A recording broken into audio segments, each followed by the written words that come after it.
I want to show you what the book of Habakkuk is all about. This Old Testament book is really only 3 chapters long, but it's an amazing book. It addresses some of the very real questions that people like you and I still ask today. Questions like this: God, where are you when it looks like evil is prevailing? That's the very question that the prophet Habakkuk asked God, and the question that God answers in this book of the Bible. Let's take a look at the structure of Habakkuk. In Habakkuk chapter 1, the prophet starts by asking God these questions. God, where are you? Then God responds to these questions. Now, the response that God gives maybe isn't exactly the response that Habakkuk was expecting or looking for. And so he complains again in the rest of chapter 1 and actually into verse 1 of chapter 2. Then God responds to Habakkuk's second complaint here. And Habakkuk ultimately, he hears God, he understands that God is in charge, and while he may not know all the reasons, he trusts God's response. And so he ends the book with this beautiful song of praise.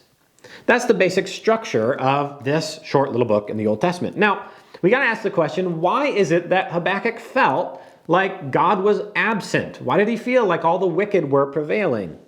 Well, it helps us to understand some of the background of this book. Here's a timeline of the nation of Israel. God had established Saul and David and Solomon, and those guys had their problems, but in some ways, those were the golden years of the nation of Israel. After Solomon, the kingdom divides. There's Israel to the north, and there's Judah to the south. In Israel to the north, none of the kings were good. Assyria comes and destroys them in the year 722.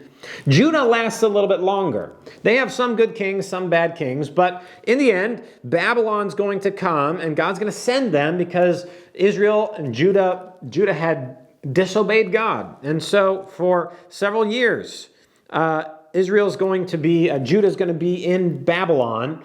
God's disciplining them. Habakkuk lives in the time right before God sends Babylon to take the Jews captive. Now, in this time, there was a good king. His name was King Josiah. King Josiah was a bright spot. He came to power at 8 years old, and he followed God. Here's what 2 Kings says about him. It says, "And he did what was right in the eyes of the Lord, and walked in all the ways of David his father, and he did not turn aside to the right or to the left." King Josiah did great. He brought these reforms. He was rebuilding the temple. They find the book of the law. But eventually, Josiah dies, and the reforms die with him. And so here's Habakkuk. There's no good king anymore, and Babylon's coming, and he's asking God, "God, where in the world are you?"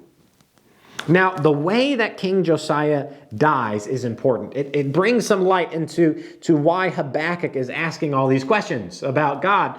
Doesn't look like anyone's in charge. A map of the time, I think, will prove to be helpful as we talk about this question. There are basically 3 world powers at the time. There's Egypt. Egypt here to the south. Then there's Assyria up here in the north. Then there's Babylon. Babylon is kind of the new kid on the block. They're rising in power. These other world powers, like Assyria especially, Assyria's being diminished.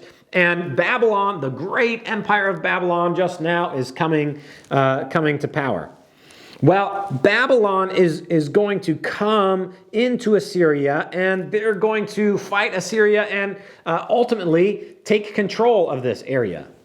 Now, Egypt, for some reason, doesn't feel like that's in their interest. They want to help Assyria, and so they actually travel north, and they're going to fight the Babylonians. There's going to be a big battle, the Battle of Carchemish, that Babylon's going to win. Egypt's going to have to retreat back to their land.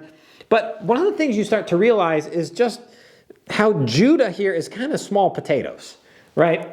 There's these world powers all fighting around them. They're kind of getting trampled on.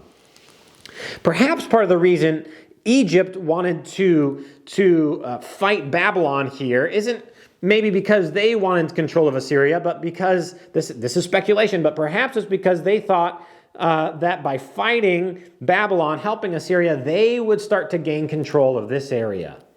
Perhaps that's why Josiah didn't want Egypt to go north to help, and so he comes out to fight Egypt. He's not about to let this happen.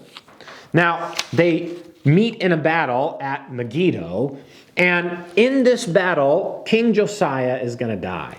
2 Chronicles 35 describes this battle. Perhaps there's a hint in this battle that Josiah had the wrong motivation. Either way, Josiah loses and he dies. So Babylon is the real apparent winner here. Assyria is taken out, and Egypt has to retreat, and Josiah is dead. And so what you see here is it sure looks like Babylon is winning. Babylon now in charge of where Assyria had been, but that leaves kind of a power vacuum here. There aren't any good kings. And so who's going to rise to power here? Babylon. This is what Habakkuk sees, and this is a little bit of what terrifies him. And so as he talks to God, he's saying, God, where are you? The wicked are prevailing. We need a good king. There aren't any good kings anymore. And God has some surprising answers. Answers that Habakkuk doesn't really appreciate or like at the time. But God has a point. And God is saying, I still have a plan. I'm still in charge. I haven't lost control.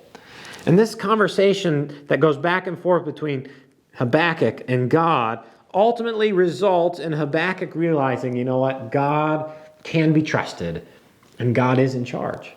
And that, by the way, is a message that you and I still need to hear today. So as we dive into Habakkuk next time, we're going to look at chapter 1, and we're going to start to see this incredible conversation between God and Habakkuk, and that's going to be a conversation helpful for you and I.